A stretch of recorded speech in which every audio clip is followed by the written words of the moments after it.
सीमा जासूस है या फिर सचिन की प्रेमिका, सब कुछ पता चलेगा इस कहानी के माध्यम से। एक पाकिस्तानी महिला और एक हिंदुस्तानी लड़का जो ऑनलाइन गेम खेलते हुए मिले और एक दूसरे को दिल दे बैठे।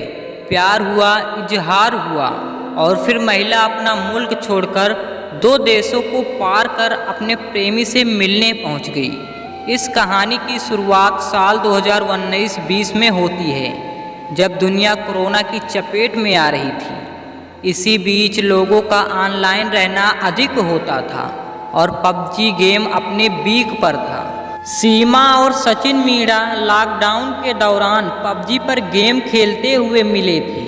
शुरुआत में गेम खेलने से हुई बात दिल मिलने तक चली गई और पुलिस के साथ हुई पूछताछ में सीमा हैदर ने सारी बातें बताई।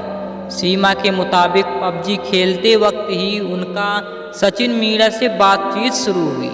ये वही वक्त था जब सीमा के शौहर गुलाम हैदर सऊदी अरब में काम की वजह से रहते थे।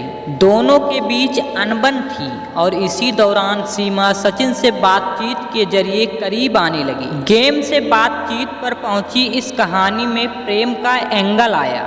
इससे पहले आपको सीमा हैदर को जानना जरूरी है। सीमा मूल रूप से पाकिस्तान के सिंध प्रांत की रहने वाली है। उसकी गुलाम हैदर से शादी हुई, जो अभी सऊदी अरब में काम करते हैं। दोनों के 4 बच्चे हैं। इनके पहले बच्चे का जन्म साल 2015 में हुआ था। गुलाम हैदर से शादी के बाद सीमा कराची में शिफ्ट हुई। इस बीच गुलाम का सऊदी में जाना हुआ और पिछले कुछ साल से लगातार वहीं रह रहे थे। बकौल सीमा उनकी और शौहर की कई दफ़ा लड़ाई हुई। गुलाम हैदर ने उनके मुंह पर मिर्च फेंकी है। जिस शादी को गुलाम हैदर लव मैरिज बता रही हैं, उसे सीमा एक जबरन निकाह बताती हैं। साल 2019 के बाद से ही सीमा अपने शौहर से अलग रह रही थी। उनके बच्चे उनके साथ थे। 2019 के बाद से ही सीमा और सचिन के बीच करीबी बढ़ी।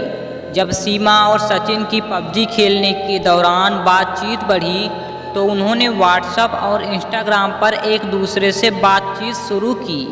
ये सिलसिला पूरे कोरोना काल में चला। दोस्ती अब प्यार में तब्दील हो चुकी थी। इंतज़ार था तो सिर्फ एक दूसरे से मिलने का। साल 2023 आते आते दोनों ने तय किया कि अब वह ज़्यादा दिन तक अलग नहीं रह सकती है। सीमा हैदर ने इस दौरान बार बार भारत का वीज़ा अप्लाई किया, क्योंकि वह सचिन से मिलना चाहती थी। हर बार ये वीज़ा की अपील खारिज होती गई। ऐसे में सीमा ने दूसरा तरीका अपनाया। वह सऊदी अरब के जरिए भारत आने की कोशिश करने लगी। कुछ मुश्किलें हुई तो उन्होंने नेपाल का रास्ता अपना लिया। सीमा और सचिन मार्च 2023 में नेपाल में मिले। दोनों करीब 7 दिन तक साथ रहे।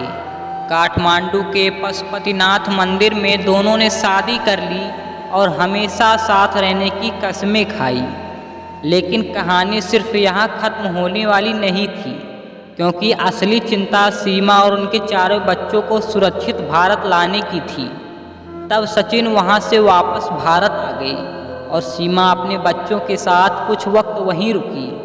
जब मालूम पड़ा कि नेपाल से अगर कोई भारतीय बॉर्डर के जरिए आता है तो किसी वीज़ा की ज़रूरत नहीं होती है।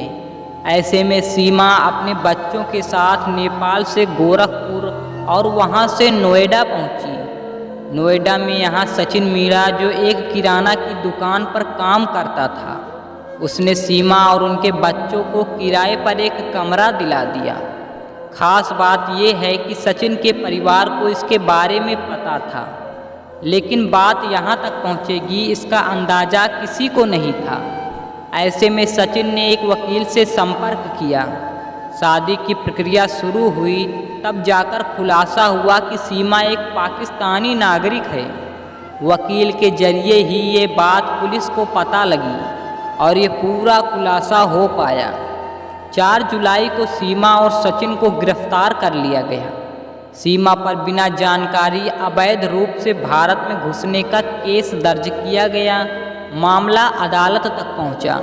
तब जाकर उन्हें जमानत मिली और कोर्ट के आदेश के बाद ही दोनों को साथ रहने की भी इजाज़त मिल गई। सीमा पहले अपने बच्चों के साथ अलग रहती थी, लेकिन अब वह नोएडा में ही सचिन के घर पर उनके परिवार के साथ रहती है। दोस्तों, अगर हमारी ये वीडियो आपको ज़रा सी भी अच्छी लगी हो तो प्लीज़ वीडियो को एक लाइक करके चैनल को सब्सक्राइब कर देना और इसे ज़्यादा से ज़्यादा शेयर करना। धन्यवाद।